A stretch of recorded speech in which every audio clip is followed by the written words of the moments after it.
This is the second in a series of videos on Assessment 101 at Johnson County Community College. Again, my name is Dr. Sherry Barrett, and we will be looking at ways in which we assess student learning here at the college. As I mentioned in the last video, we use the cycle of assessment as a framework for discussing assessment here at the college. The last video talked about forming your research question. What is it you want to know about your students? In this section of the videos, we will be looking at planning. It's very important to plan out a process by which you will do your assessment before you start into it. So let's start. Let's look at the plan. It's really important to develop an assessment plan to help you through the process and to make sure that you're gathering and have thought about all the pieces that goes into assessment. First of all, choose a class. As you look at the class that you want to assess, and you've already got your research question that we talked about before, choose a class objective and a matching student learning outcome. That's what a SLO is, a matching student learning outcome from the college that you want to assess as well. Look for assessment opportunities that are already in your curriculum. Don't necessarily put together new ones, but look for things that you're already doing in the class. Consider a timeline for collecting your data. Are you going to do this at midterm? At the end of your course? Some actually do both if you design a pre and post test kind of opportunity.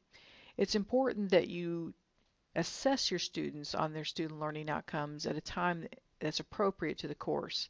Obviously, you're not going to do a culminating kind of question at the beginning of a course because students won't know much about it and your results will not be meaningful. Collection of the data. How are you going to collect and record your results?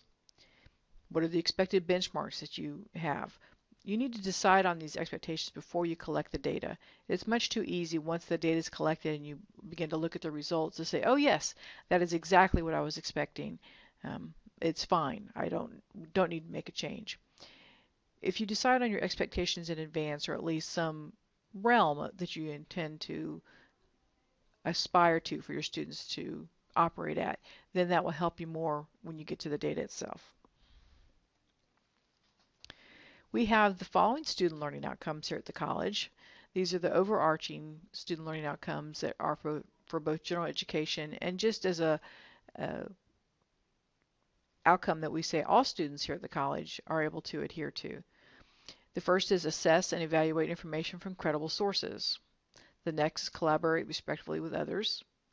Communicate effectively through the clear and accurate use of language.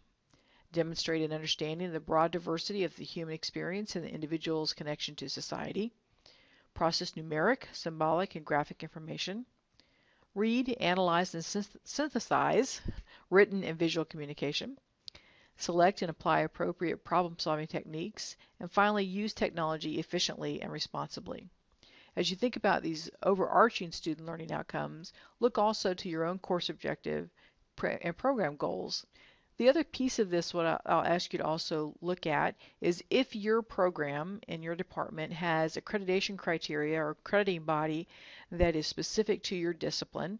If you are in, say, as an example, automotive and you have an outside accrediting body, look and see what the requirements of the accrediting body are too, so that you're capturing as many requirements as possible.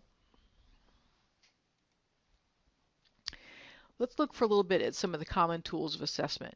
So on our previous video, you have developed your research question.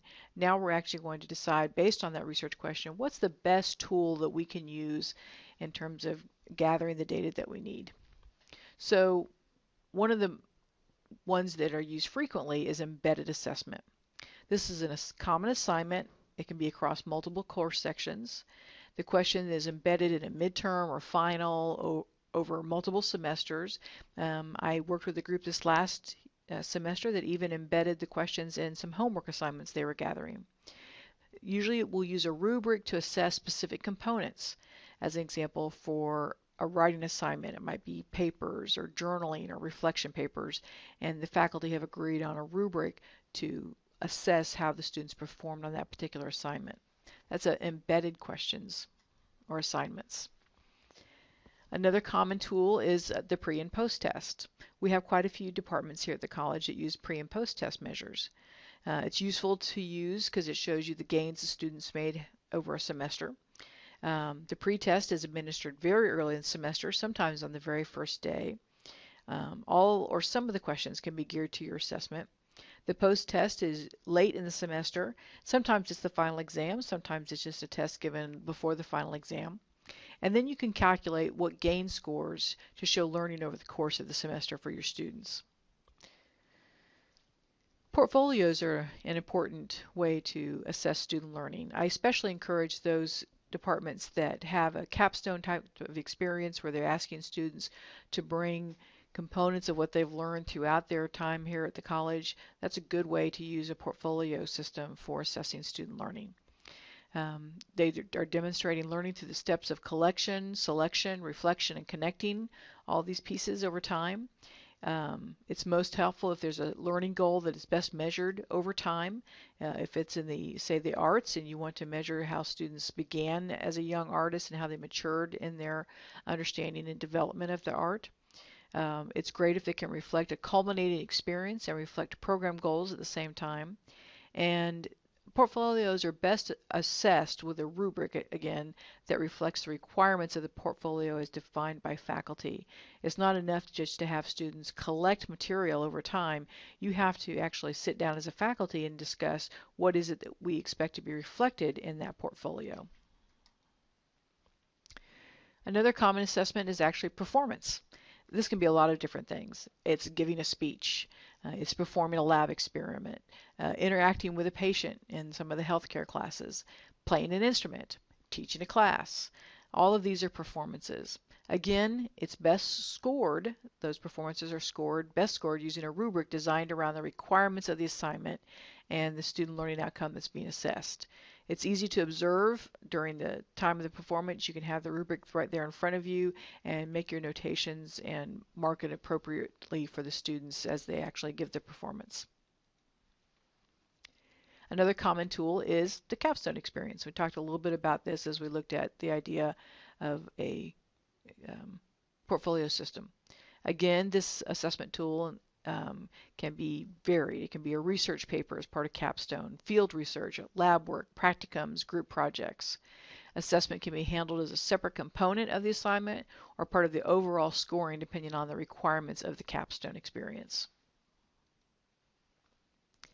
Also, we need to acknowledge that many departments and many disciplines use commercial tests.